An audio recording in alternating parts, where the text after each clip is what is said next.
जय हिंद सर, मेरा नाम अंजलि कादर है। मैं पंडित नेकीराम कॉलेज से सिर्फ और सिर्फ आपसे एक क्वेश्चन पूछने आई हूँ। सबसे पहले आपका मैं बहुत दिल से आभार करती हूँ कि आपने मुझे ये मौका दिया।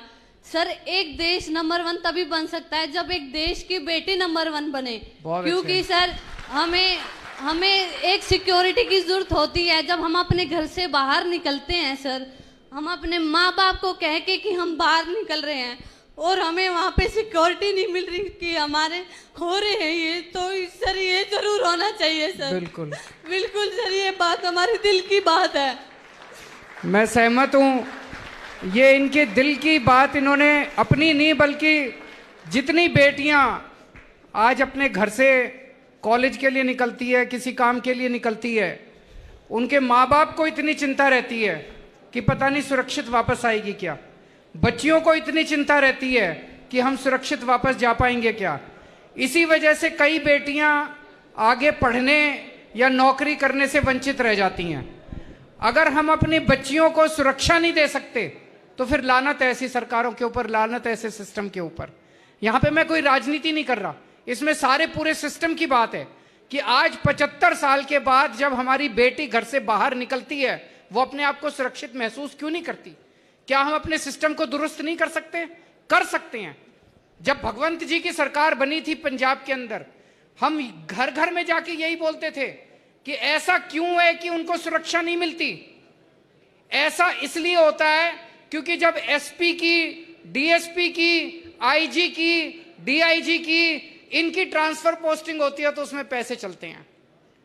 जब उसमें पैसे चलते हैं, कोई पैसे देके एसपी बनेगा, कोई पैसे देके डीएसपी बनेगा, तो फिर वो तो बलात्कारी के साथ ही जाएगा। फिर जब किसी लड़की के साथ छेड़खानी होगी तो वो बलात्कारी से पैसे लेके पैसे निकालेगा अपने। जब से ये बने हैं, एक भी ट्रांसफर पोस्टिंग में, पुलिस की एक भी ट्रांसफर पोस्टिंग में पंजाब में पैसे नहीं चलते। जाके पूछ लो किसी से भी। अगर हमारा सिस्टम ईमानदार होगा, अगर हमारी पुलिस ईमानदार होगी, मजाल जो किसी बेटी के साथ कुछ हो जाए। और कोई कुछ कहना चाहते हैं? नमस्ते सर। कहाँ पे हैं? हाँ जी सर, जैसे कि हमारे इनकी हरियाणा में 105 स्कूल बंद हो चुके हैं, तो इसमें आगे शिक्षा कैसे बढ़ाई जाएगी? आप उसी स्कूल से हो किसी से? आप क्या कहाँ क्या करते हो? गवर्नमेंट पीजी कॉलेज से हिसार। पीजी कॉलेज से। तो इनका प्रश्न है कि 105 स्कूल जो बंद हुए हैं, ये कहते हैं कि 105 स्कूल इसलिए बंद करे क्योंकि वहां पे बच्चे कम आते थे। बच्चे कम क्यों आते थे जी? बच्चे कम इसलिए आते थे क्योंकि उन्होंने स्कूल कबाड़ा कर दिया, सबने अपने बच्चे निकाल लिए। मैं चैलेंज करता हूं, आज उन 105 स्कूलों में आप शिक्षा अच्छी कर दो, सारी फैसिलिटी दे दो, देखो बच्चे बढ़ जाएंगे। और अब इन्होंने हरियाणा में और उल्टा कर दिया कि आप अगर अपने बच्चों को प्राइवेट स्कूल में भेजोगे तो सरकार उनको सब्सिडी देगी, स्कूल वालों को सारी फीस देगी, 1100 रुपए, 800 रुपए महीना आपकी। और अगर आप सरकारी स्कूल में भेजोगे तो 500 रुपए महीना आपको देने पड़ेंगे। कितने गरीब बच्चे हैं जिनके माँ बाप के पास 500 रुपए महीना देने को हैं? फिर तो लोगों को अपने बच्चों को निकालना ही पड़ेगा स्कूलों से। तो आज देश के अंदर जरूरत यह है कि सरकारी स्कूल और बहुत ज्यादा बढ़ाए जाएं और उनको भी अच्छा बनाया जाए, ना कि सरकारी स्कूलों को बंद किया जाए। इसके हम सख्त खिलाफ हैं। Thank you sir. सर नमस्कार। हाँ जी सर, मेरा नाम ज्योति अहलावत है। मैं पंजाब यूनिवर्सिटी चंडीगढ़ से पीएचडी कर रही हूँ। मैं हरियाणा के एमएलएज और एमपीज की मेंटल हेल्थ पे काम कर रही हूँ, जो कि पूरे भारतवर्ष की पहली रिसर्च है। तो मेंटल हेल्थ पे जी सर। तो मैं अपने डेटा कलेक्शन के दौरान बहुत सारे एमएलएज और एमपीज से मिली हूँ, हरियाणा के लगभग सबसे ही मिली हूँ। तो कोई कहता है भारत को विश्व गुरु बना देंगे, कोई इंडिया को नंबर 1 बना देंगे। तो भारत की आज़ादी को 75 साल हो चुके हैं, तो आज तक तो इंडिया नंबर 1 नहीं बना है।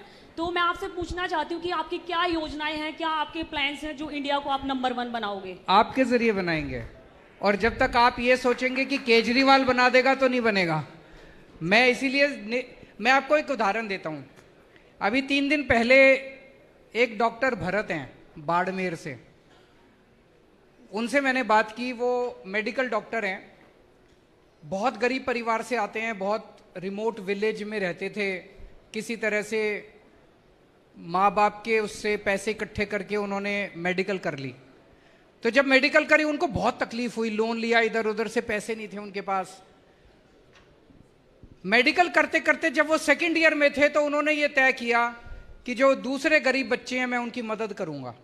उसके खुद की जेब में पैसे नहीं है और उसने कहा कि मैं मदद करूंगा।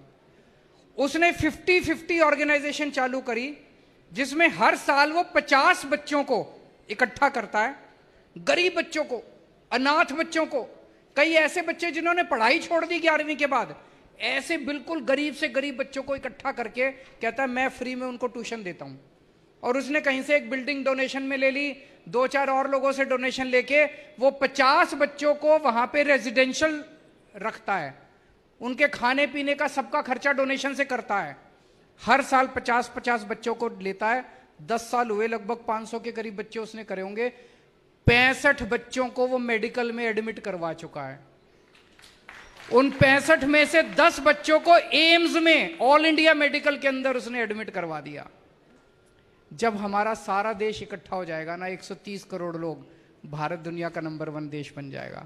और अगर आपने नेताओं के भरोसे छोड़ दिया, ये जिन MP MLAs की आप स्टडी कर रही हो, तो कभी नहीं होने वाला। इन्होंने 75 साल खराब कर दिए और 75 साल खराब कर देंगे। हम अगर एक साथ इकट्ठे हो गए तो इन नेताओं को भी हमारी सुननी पड़ेगी। फिर सारे, जैसे मैं आपको एक उदाहरण देता हूं, भी 3 दिन पहले प्रधानमंत्री जी ने एक अच्छा ऐलान करा। उन्होंने कहा पूरे देश में 14,500 सरकारी स्कूलों को ठीक करेंगे। बहुत अच्छी बात है, 14,500 सरकारी स्कूल। मेरा यह कहना है देश में 10.5 लाख स्कूल हैं सरकारी। अभी पहली बार में 14,500 करेंगे तो ये 10 लाख सरकारी स्कूलों का तो 100 साल में भी नंबर नहीं आएगा। ऐसा क्यों नहीं कर सकते? सारी राज्य सरकारों को एक साथ लेते हैं और ये 10.5 लाख के 10.5 लाख स्कूलों को एक साथ ठीक करने का प्लान क्यों नहीं बनाते? बना सकते हैं। हमने दिल्ली के अंदर हमने सारे स्कूल एक साथ ठीक कर दिए। मान साहब ने कसम खाई है अगले 5 साल में पंजाब के सारे स्कूल ठीक कर देंगे।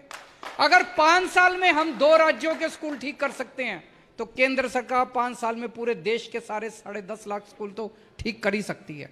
अब वॉर मिशन पे काम करना पड़ेगा, युद्ध स्तर के ऊपर काम करना पड़ेगा, तब आगे बढ़ेगा। लेकिन काम आपने करना पड़ेगा। आप अगर नेताओं से सोचोगे ये भारत को नंबर 1, उन्होंने कोई इंटरेस्ट नहीं है। वो तो ये देखेंगे उनके दोस्त को दुनिया का नंबर 1 अमीर आदमी कैसे बनाया जाए। Thank you sir. सर, आपने मुहिम चलाई है मेक इंडिया नंबर 1 की, तो इसके तहत स्पोर्ट्स में हम नंबर 1 कैसे होंगे? देश में इतना भ्रष्टाचार है, उसकी वजह से स्पोर्ट्स में बच्चे आगे नहीं जा पा रहे। बिल्कुल सही कहा आपने। 130 करोड़ लोगों का देश है और जब ओलंपिक्स की बात आती है तो गिने चुने अवार्ड आते हैं, उसी को हम सेलिब्रेट करते हैं। हमारे स्पोर्ट्स के अंदर इतना ज्यादा भ्रष्टाचार है, इतनी ज्यादा राजनीति है कि पूरा सिलेक्शन प्रोसेस गड़बड़ है। जिस तरह से भर्तियां होती हैं, जिस तरह से सिलेक्शन किया जाता है, वो सारी गड़बड़ है। 130 करोड़ लोगों के देश के अंदर हमें तो सारे मेडल जीत लेने चाहिए, ऐसा होना चाहिए। वो सिस्टम बन सकता है। अभी जैसे दिल्ली में हमने स्पोर्ट्स यूनिवर्सिटी बनाई है, उस स्पोर्ट्स यूनिवर्सिटी का मकसद ही ये है कि ज्यादा से ज्यादा ओलंपिक के अंदर मेडल जीत के लाना है।